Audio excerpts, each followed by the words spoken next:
बिहार की जनता का ये विश्वास, उसमें हमेशा खरा उतरूंगा, ये वादा करता हूँ। 400 पार का लेकिन जो टारगेट था चिराग वो पूरा नहीं हो रहा है। एनडीए की सरकार बनती दिख रही है लेकिन बीजेपी को भी उतना बहुमत नहीं आ रहा है, क्या कहेंगे? मुझे लगता है कि एनडीए जब साथ में बैठेगा उसमें मंथन किया जाएगा, बट अभी ये खुशी की बात है कि तीसरी बार मेरे प्रधानमंत्री जी के नेतृत्व में हम लोग सरकार बनाने जा रहे हैं, एनडीए की मजबूत सरकार बनाने जा रहे हैं। मोदी जी के साथ ही रहेंगे कि नहीं, क्योंकि बहुत सवाल उठ रहे हैं चिराग। प्रधानमंत्री जी का हनुमान हूँ, जब विपरीत परिस्थिति में उनका साथ नहीं छोड़ा।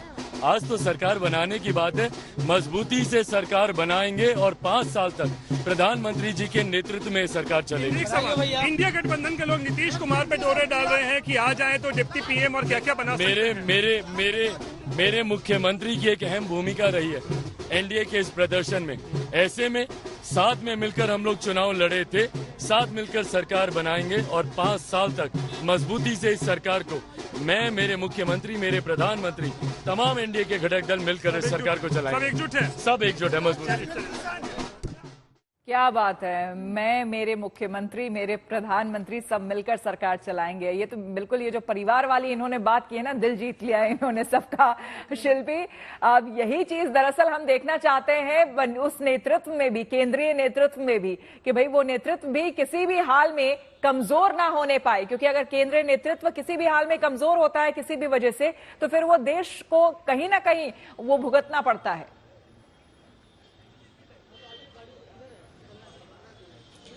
बिल्कुल, देखिए, इस बात की चर्चा चुनाव के पहले से रही है कि अपने 3rd टर्म में क्या प्रधानमंत्री मोदी उतने ताकतवर होंगे या ब्रांड मोदी उतने ताकतवर होंगे। लेकिन सबसे बड़ी बात यह है कि फैसले अगर साहसिक होते हैं तो कई बार इन परिस्थितियों पर उतना ध्यान नहीं जाता। हाँ, संख्या बहुत जरूरी है, लेकिन अभी नतीजे का दिन है, आज नतीजे का दिन है। और जिस तरह से उत्तर प्रदेश, जो कि सबसे बड़ा और सियासी लिहाज से सबसे अहम सूबा है, उसमें नतीजे आए हैं या आ रहे हैं या रुझान आ रहे हैं, वो अपने आप में बीजेपी के लिए, बीजेपी के रणनीतिकारों के लिए हम कह सकते हैं बहुत ही चिंतन और मंथन का विषय है। और मुझे लगता है कि इस पर चिंतन और मंथन शुरू भी हो गया होगा, क्योंकि बीजेपी इस मामले में एक चुनाव के बाद तुरंत बाद दूसरे चुनाव की तैयारी शुरू कर देती है। आप देखिए, जिस तरह से नतीजे आए हैं उसने एक बात साबित कर दी कि कहीं ना कहीं जो कैंडिडेट्स थे, जो सिर्फ मोदी लहर के भरोसे थे, उन्होंने अपने दम पर कोई काम नहीं किया, या जिनको लेकर के नाराजगी क्षेत्र में थी, उनके टिकट अगर रिपीट हुए हैं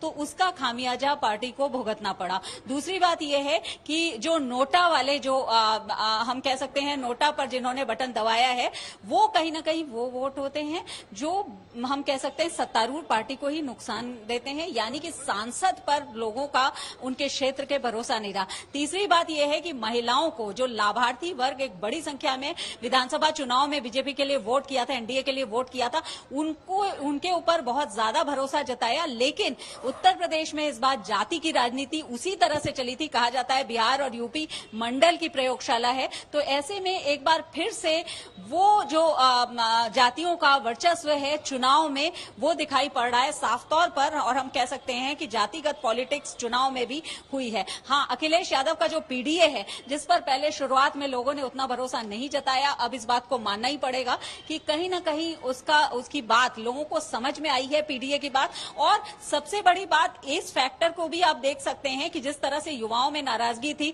चाहे पर्चा लीक होने के मामले पर, पेपर लीक होने के मामले पर, या पेपर कैंसिल होने के मामले पर, और वो सीधे सीधे रोजगार और युवाओं से जुड़ा हुआ मामला था, उसको भी उस तरह से संभवतः एड्रेस विपक्षी दलों ने किया, समाजवादी पार्टी ने किया, गठबंधन ने उसकी बात उठाई, जिसको लेकर के कहीं ना कहीं युवा वोटर एक तरफ हुए और उदासीन हुए वोटिंग करने से भी कुछ युवा। तो अपने आप में ये सारे फैक्टर्स हैं जो मिल करके कहीं ना कहीं जिन्होंने एनडीए का नुकसान किया। फिलहाल मंथन जारी है, क्योंकि रायबरेली अमेठी तो देखिए गढ़ है कांग्रेस का, और अमेठी में भले ही स्मृति ईरानी 2019 में जीती हो, लेकिन उनको कांग्रेस का गढ़ और परंपरागत सीट कहा जा सकता है। लेकिन अयोध्या जैसी जगह पर, अयोध्या जैसी सीट पर अवधेश प्रसाद, जो कि समाजवादी पार्टी के कैंडिडेट हैं, उनका आगे होना, और कहीं ना कहीं मौजूदा सांसद लल्लू सिंह को जिस तरह चुनौती मिली है, जिस तरह से वो पीछे, अपने आप में हम कह सकते हैं कि गंभीर एक बहुत बात है सत्तारूढ़ बीजेपी के लिए, क्योंकि अयोध्या ही वो मुद्दा है जिसने कभी बीजेपी को शून्य से शिखर तक पहुंचाया था। आज राम मंदिर लोकार्पण हो चुका है, रामलला की प्राण प्रतिष्ठा हो चुकी है, लेकिन 80 के दशक से कम ऐसी उम्मीद नहीं की गई होगी, ऐसी उम्मीद नहीं की गई होगी उत्तर प्रदेश से।